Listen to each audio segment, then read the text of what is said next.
वालेकुम वरहमतुल्लाहि वबरकातुह। एक अहम सवाल ये है कि शव्वाल के रोज़ों की शरई हैसियत क्या है। तो जवाबन अर्ज़ है, शव्वाल के 6 रोज़े रखना मुस्तहब हैं। अहादीस की सही और मुस्तनद किताबों में इसकी फ़जीलत वारिद हुई है।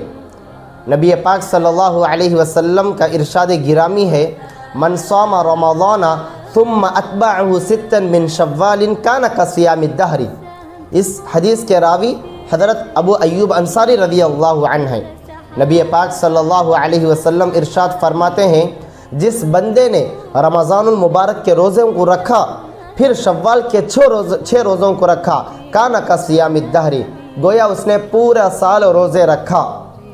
तो उसकी तशरीह ये है कि कुरान करीम के वादे के मुताबिक मन जाअ बिल हसनति फलहु अशरु अमसालिहा, जो बंदा एक नेकी करता है तो अल्लाह रब्बुल इज़्ज़त 10 नेकियों के बराबर उसको देते हैं। तो गोया 1 माह के रोज़े 10 माह के रोज़ों के बराबर हो गए, 10 महीनों के रोज़ों के बराबर, और शव्वाल के 6 रोज़े 60 रोज़ों के बराबर हो गए।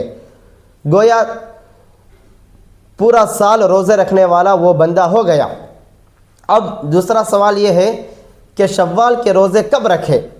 तो जवाबन अर्ज़ है, शव्वाल की पहली तारीख़ यानी ईद उल फित्र के दिन को छोड़कर दूसरी तारीख़ से लेकर महीने के आखिर तक जब चाहे आप रख सकते हैं, अलग अलग तौर पर या एक साथ मिलकर 6 रोज़े भी मिलाकर रख सकते हैं।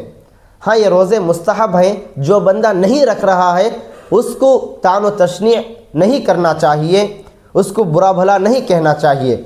अगर रख लिया तो सवाब है, ना रखने पर कोई मुआखज़ा, कोई गुनाह नहीं है।